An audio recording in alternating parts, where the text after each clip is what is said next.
จมไปอีกรุ่นแล้วนะผ่านการศึกษาที่เฮียนสันมอปลายจากนี้ก็คงต้องใส่ใจมีอนาคตใหม่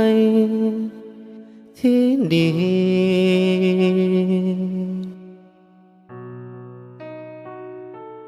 ห่างไกลคู่เก่าแล้วนะจงนำวิชาที่ครูสิทธิ์สอนให้เพื่อวันหนึ่งจะได้ไขว่คว้ามา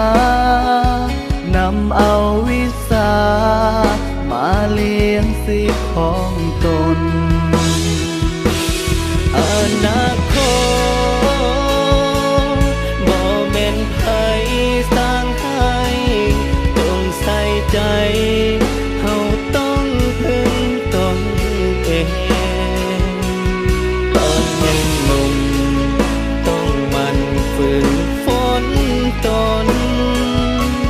คนทุกคนต้องมีวิชาเอ้ยสุดแสนจะห่วงใยยังอะไรนำสิทธิ์ที่เคยสอนมาจงทำดีในหน้าที่เพื่อสังคม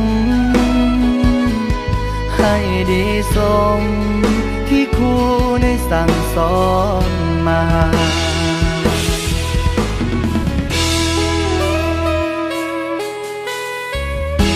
จะเหียนเขียนได้ก็ย้อนมีครูดีทรงความรู้วิชาให้ศิษย์คนนี้7 ตุลาเวียนมาครบโฮกจอดปีอีกเถื่อ1 ศิษย์บ่มียังให้ฟ้ากเพลงนี้แด่ครูทุกคน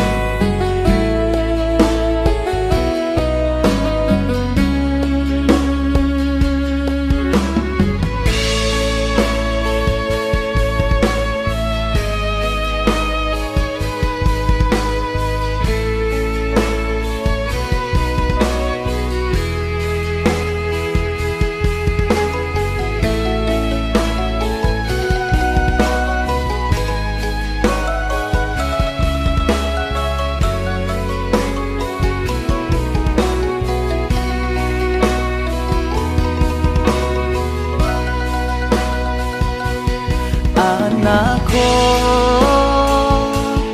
มองเงินไผสร้างให้จงใส่ใจ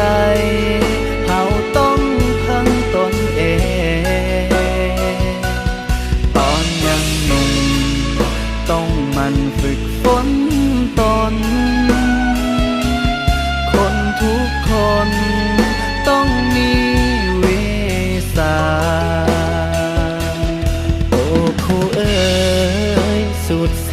นจะห่วงใยยังอะไรนำสิทธิ์ที่เคยสอนมาจงทำดีในหน้าที่เพื่อสังคมให้ดีสมที่ครูได้สั่งสอน